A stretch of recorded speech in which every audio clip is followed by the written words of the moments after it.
also a department manager for Laser. Today we're going to be talking about updates to the Laser software and the Laser itself. It's been a little bit since we've been back in here, so this is a nice refresher. And or if you've not experienced the new software, hopefully this will give you a good quick start. So talking about the Laser, we've upgraded the tube. It's now 160 watt tube. Puts out a little bit more than, well, actually a lot more than what you're used to. We've also updated the hardware as well as the control panel. In a previous video, I went over just the quick buttons on the control panel. They're very self-explanatory: Z-axis and then moving X, Y for operating the gantry. Once you get in here and turn it on, I think that everybody should be able to get it. We also, and the Laser operates much faster, much more reliable, so a huge upgrade. It's basically like a brand new machine, so kudos to Paul for doing all that work on the machine. We also replaced the software and the laptop, as you'll notice, that controls the Laser. No longer using Retina Engrave, we're just using Lightburn, which gives a direct feed into that new control panel. It's a beautiful piece of software, super easy to use. I recommend anybody that's going to come in and use the Laser, go online. There's a bunch of YouTube videos and tutorials on how to use it. But today I'm going to just go over some quick tips and some updates from what we're used to what's going on with Lightburn today. All right, let's talk about the new updated Lightburn software. So we've got our brand new laptop. It functions much better than the old one, a lot faster. First thing you probably want to do is come in here with a USB drive, put it in the machine, and then open Windows Explorer. So I'm going over here, and then navigate over to CoLab, CoLaser Shared. Open that up, and then find your file folder. So here I'm Jolly Rancher, and I'm going to move my USB file into this. Running your Laser file, if you've pre-made it at home, from the local drive or from this CoLaser Shared drive is a lot easier and a lot safer than doing it directly from USB. I've had a couple problems where I've had it just on the USB drive and had some, file printing issues. So I recommend doing that. Next, you're gonna come here and open up Lightburn. It should be in this bottom bar. I've already got it open here. This is what the symbol looks like. And then that'll pop up over here. So I've got a file already ready to go to talk about the software. Couple of notes. Zooming in and out is just the mouse wheel, like we're used to. All right. And then moving around, moving the canvas is this pan, drag, view button. So you click this, and then you kind of do that drag handle, right? And then you come back over here and select whatever tool that you want. So you notice there's a number of tools in Lightburn that we can use to create as well as edit. So the nice thing about Lightburn is it's sort of a all-in-one piece of software. Whereas previously, maybe you did your creation on Inkscape or Corel Draw, and then moved your file over to Retina Engrave, and then controlled the Laser that way. This is all in one. So you can do your creation, you can do modification, you can do your tweaking of whatnot, and then you can actually send it to the Laser directly from the one piece of software. So very, very easy to use. I highly recommend anybody that's using the Laser to go online, look up Lightburn on YouTube. They've got a bunch of tutorials there. But generally, for most experienced users, this will be pretty easy to pick up. I'm just going to do some quick tips on how to get started. So generally, you'll want to actually have your file, already made at home before you come in, so you don't waste time here at the lab, or or have to spend too much time here. But these edit tools are really, really nice in case you do have something that you need to tweak, or something you need to modify something, or it just doesn't transfer over nicely. So Lightburn accepts most file formats that you'd be using, even more than we had before. So Adobe Illustrator files, AI files, SVG files, DXF, PDFs, which is really, really nice. You can do JPEGs, PNGs, BMPs, TIFFs, and GIFs, and a few others. But those are the main ones. So you see here, I've already got this file loaded up with some images, and we're gonna move over here to this section up here. And this is where you see I have my different colors. And unlike the previous software, defining how you want to cut that color is done by drop down. So you used to say, okay, everything here is going to be raster, everything is going to be vector. Instead, in this software, vector is considered line, raster is fill, and there's a new option here, which is fill and line. I won't get into offset fill. You guys can look that up on your own. But fill plus line is a nice addition to the toolkit.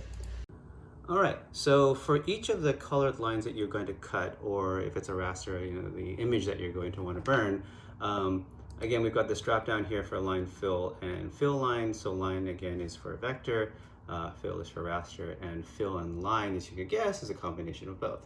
So nice thing to do is come in here, you can double click the color, that opens up this panel over here.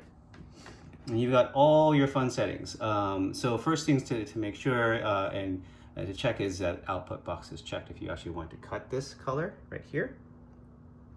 And a couple changes from previous.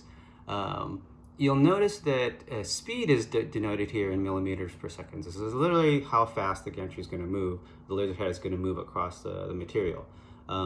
Right now this is set at pretty slow. We can go up to about 500 millimeters per second. I generally like to stay in the 300 to 400 range when I'm just cutting a line. If I'm doing like a raster, it goes slower, about 200 or even lower than that. But as always, check the book, check your settings, play with it a little bit since it's a new setup. The next thing you'll notice here is this max power and min power.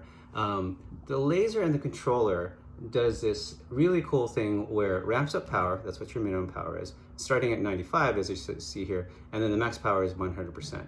So as opposed to previous where we actually had a number that was very similar to speed, this is percent power of the overall laser. So I have this firing to start out at 95% of max power and then goes up to 100%.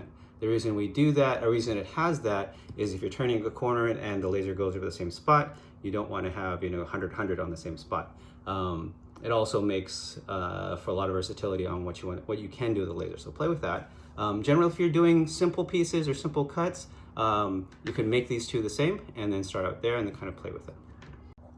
All right, so then coming down here, you've got number of passes. That's pretty self-explanatory. And then you can cycle through the various colors that you have defined for your piece of artwork. So you'll see that, and don't worry about these names here. You really want to focus on the actual settings. So for my red, I'm doing it 45 millimeters per second at 100 power. And then for this green is, if we go over here to your right, you'll see that this is a fill. So this is going to be a raster cut. Going back over here. Settings are the same, except for down here. Now this is where you want to pay attention to the line interval. It's just basically the spacing between each of the laser passes. And you can define that by changing this setting here, or defining the number of lines per inch, and also the number of passes, right? So obviously the farther apart they are, the rougher or more scan line looking your raster image is going to come out. It also is going to take longer, so be aware of that. All right, let's talk about this fill line setting, this new mode that we've got here. So this fill line basically is going to do a combination of your vector cut for a line and a raster engrave for the piece of art.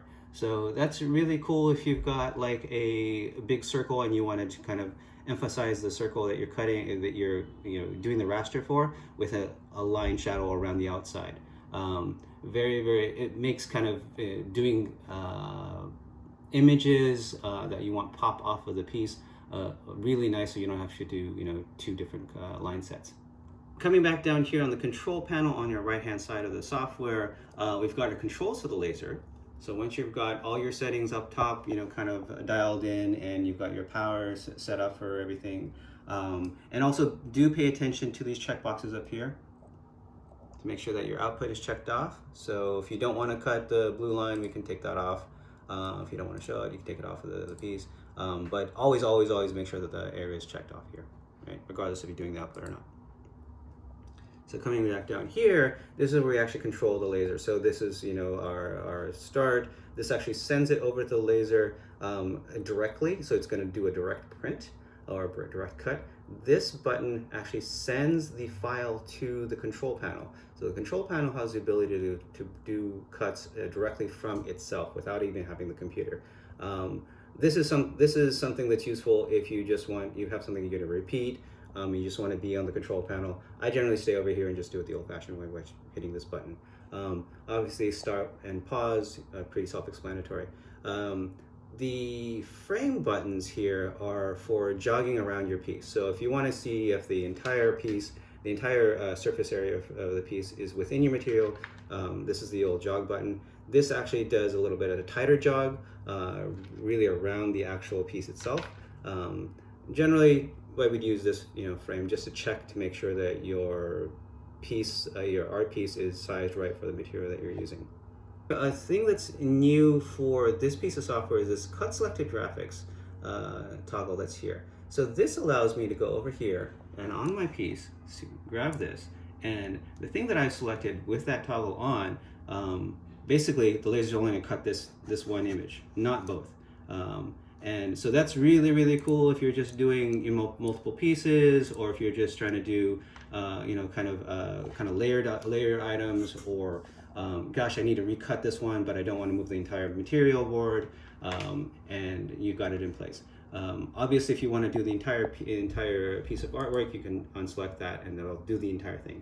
You notice that when I unselected that, the green dot appeared up here in the top corner. That's where my laser is going to start. And we come back over here, and I can actually determine, based on where reference to the job itself, where I want the laser to start. And so that's useful sometimes if you have cuts that might be overlapping, or you just kind of want to have a little bit finer control about positioning. So that's basically a quick tour of Lightburn, update on the laser itself. Again, highly recommend that you folks go online, YouTube, look up Lightburn tutorials. There's a bunch of stuff out there.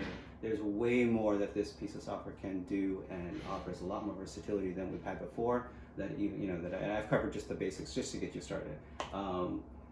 That should be plenty for most people just to kind of kick off, and get reconnected with the laser.